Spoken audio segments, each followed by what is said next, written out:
bestow upon you 9 life lessons. To echo, of course, the 9 lessons of carols of the traditional Christmas service, which is also pretty obscure.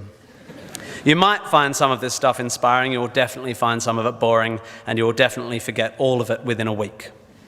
And be warned, there will be lots of hokey similes and obscure aphorisms which start well but end up making no sense.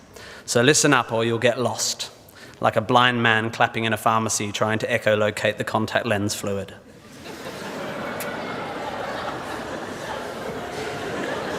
Looking for my old poetry teacher. Here we go. Ready?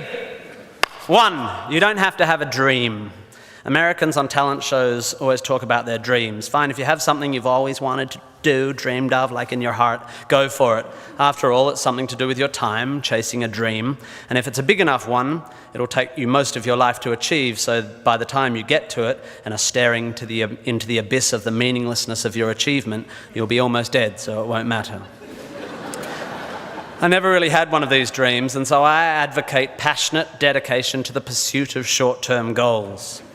Be micro-ambitious. Put your head down and work with pride on whatever is in front of you. You never know where you might end up. Just be aware the next worthy pursuit will probably appear in your periphery, which is why you should be careful of long-term dreams. If you focus too far in front of you, you won't see the shiny thing out the corner of your eye. Right? Good. Advice, metaphor. Look at me go. 2, don't seek happiness. Happiness is like an orgasm. If you think about it too much, it goes away.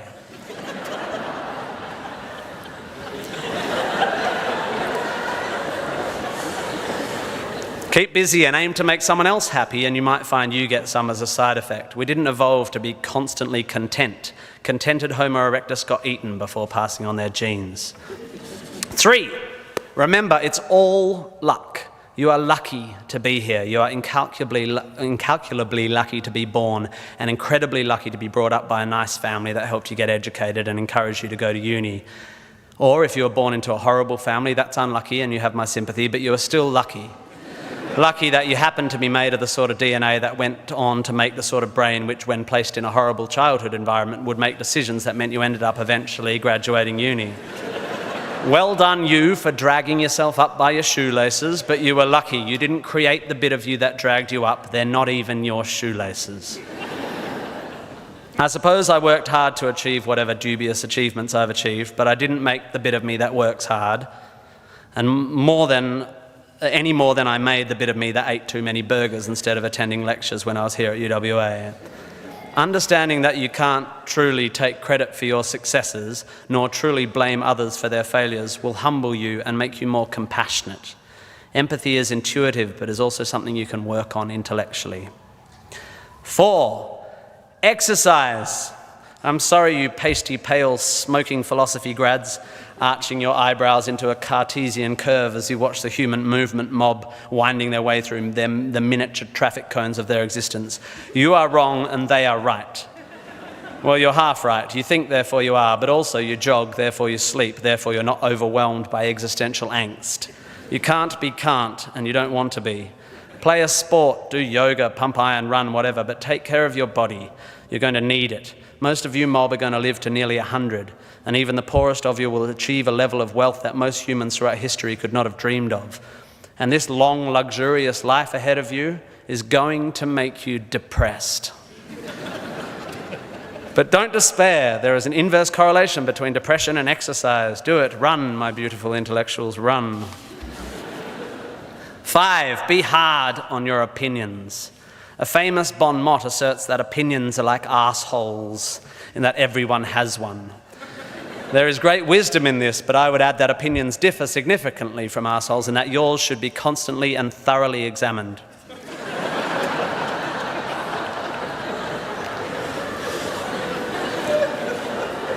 I used to do exams in here.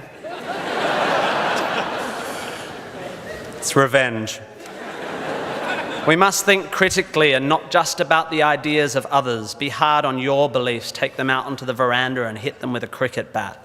Be intellectually rigorous. Identify your biases, your prejudices, your privileges. Most of society's arguments are kept alive by a failure to acknowledge nuance. We tend to generate false dichotomies and then try to argue one point using two entirely different sets of assumptions, like two tennis players trying to win a match by hitting beautifully executed shots from either end of separate tennis courts. By the way, while I have science and arts graduates in front of me, please don't make the mistake of thinking the arts and sciences are at odds with one another. That is a recent, stupid, and damaging idea. You don't have to be unscientific to make beautiful art, to write beautiful things. If you need proof, Twain, Douglas Adams, Vonnegut, McEwen, Sagan, Shakespeare, Dickens for a start. You don't need to be superstitious to be a poet. You don't need to hate GM technology to care about the beauty of the planet. You don't have to claim a soul to promote compassion. Science is not a body of knowledge nor a belief system. It is just a term which describes humankind's incremental acquisition of understanding through observation. Science is awesome.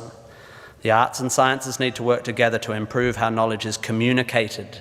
The idea that many Australians, including our new PM and my distant cousin Nick Minchin, believe that the science of anthropogenic global warming is controversial is a powerful indicator of the extent of our failure to communicate.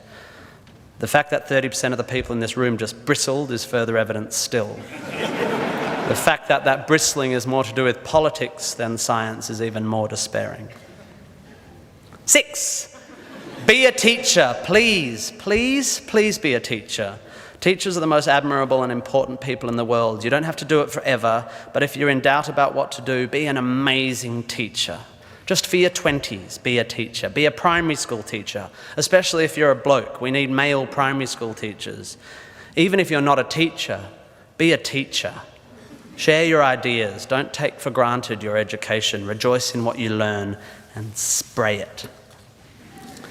7, define yourself by what you love. I found myself doing this thing a bit recently where if someone asks me what sort of music I like, I say, well, I don't listen to the radio because pop song lyrics annoy me. Or if someone asks me what food I like, I say, I think truffle oil is overused and slightly obnoxious. And I see it all the time online, people whose idea of being part of a subculture is to hate Coldplay or football or feminists or the Liberal Party. We have a tendency to define ourselves in opposition to stuff. As a comedian, I make my living out of it. But try to also express your passion for things you love.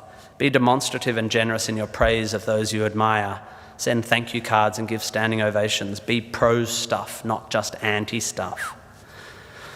8, respect people with less power than you. I have in the past made important decisions about people I work with, agents and producers, big decisions based largely on how they treat the wait staff in the restaurants we're having the meeting in. I don't care if you're the most powerful cat in the room. I will judge you on how you treat the least powerful. So there. 9, finally, don't rush. You don't need to already know what you're going to do with the rest of your life. I'm not saying sit around smoking cones all day, but also don't panic. Most people I know who were sure of their career path at 20 are having midlife crises now. I said at the beginning of this ramble, which is already 3.5 minutes long, that life is meaningless. It was not a flippant assertion. I think it's absurd, the idea of seeking meaning in the set of circumstances that happens to exist after 13.8 billion years worth of unguided events. Leave it to humans to think the universe has a purpose for them. However, I am no nihilist. I'm not even a cynic. I am actually rather romantic. And here's my idea of romance. You will soon be dead. Life will sometimes seem long and tough, and God, it's tiring. And you will sometimes be happy and sometimes sad, and then you'll be old, and then you'll be dead. There is only one sensible thing to do with this empty existence, and that is fill it. Not fill it, fill it.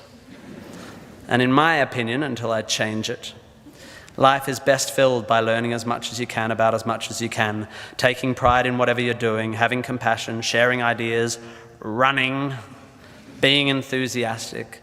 And then there's love and travel and wine and sex and art and kids and giving and mountain climbing, but you know all that stuff already. It's an incredibly exciting thing, this one meaningless life of yours. Good luck, and thank you for indulging me.